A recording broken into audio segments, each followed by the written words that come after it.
On parle économie à présent avec Christophe Dancêtre. Bonjour Christophe. Bonjour Pauline. Et on reparle de la Grèce ce matin, on l'avait presque oublié. Le plan de sauvetage est à nouveau au programme de l'Eurogroupe qui se tient aujourd'hui.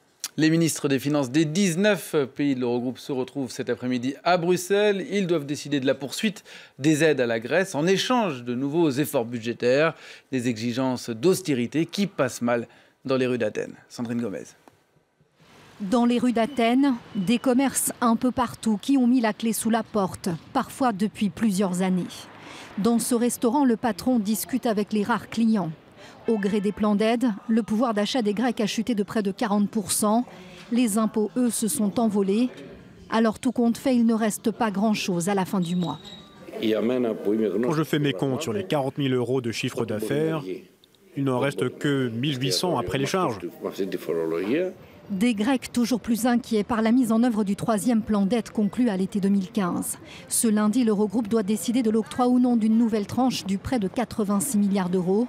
En visite à Athènes la semaine dernière, le commissaire européen aux affaires économiques a tenté de préparer le terrain.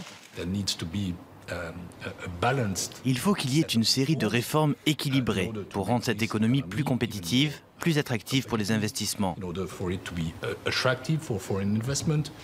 On en a assez de l'austérité en Grèce. L'Europe souhaite pourtant des garanties, comme une nouvelle baisse des retraites et l'abaissement du seuil d'exonération de l'impôt sur le revenu à 6 000 € annuels. Plus d'austérité, un remède que ne partage pas le FMI, inquiet par le remboursement d'une dette publique, 180% du PIB jugé insoutenable. L'institution qui menace de se retirer du plan d'aide milite pour son allègement, mais pas question pour l'Allemagne. Un allègement de la dette n'est pas permis par le droit européen. C'est exclu par ce qu'on appelle le plan de sauvetage.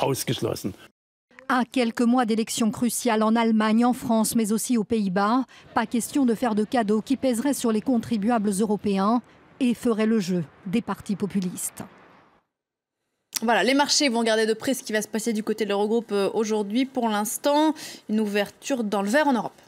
Plus 0,4% à Londres pour le FTSE, plus 0,6% pour le CAC 40 à Paris et pour le DAX à Francfort. Mais hormis cette réunion de l'Eurogroupe, les investisseurs auront peu de choses à se mettre sous la main, d'autant plus que Wall Street est fermée aujourd'hui pour cause de President's Day, une journée qui s'annonce donc assez calme avant une avalanche de résultats cette semaine. Près d'un tiers des entreprises du CAC 40 doivent publier leurs résultats annuels d'ici vendredi, notamment Airbus, PSA ou encore Veolia. Veolia qui vient d'annoncer il y a quelques minutes avoir remporté un contrat de 156 millions d'euros au Sri Lanka. L'actu en bref, en images, on commence par la fusion avortée entre Heinz et Unilever. Le groupe agroalimentaire américain a retiré sa proposition de rachat du géant anglo-néerlandais. Kraft Heinz avait créé la surprise vendredi avec son offre sur Unilever, propriétaire entre autres des thés Lipton et du savon Dove. Unilever avait immédiatement rejeté la proposition. L'action Unilever ouvre en baisse de 7% à Amsterdam et à Londres.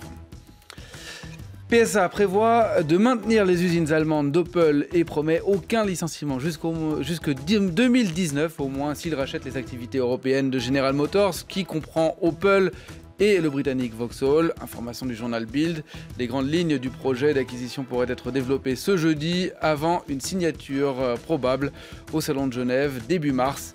PSA ouvre en hausse de 0,7%. Et enfin, Amazon prévoit de créer 1500 emplois en CDI cette année en France, et ce après avoir déjà embauché 1000 personnes en 2016. Ces recrutements s'intègrent dans un vaste plan européen. Au total, le groupe prévoit 15 000 nouveaux emplois en Europe, dont 5 000 en Grande-Bretagne. Enfin, le salon de l'armement d'Abu Dhabi, Christophe, a ouvert ses portes ce week-end. Le marché est en pleine expansion.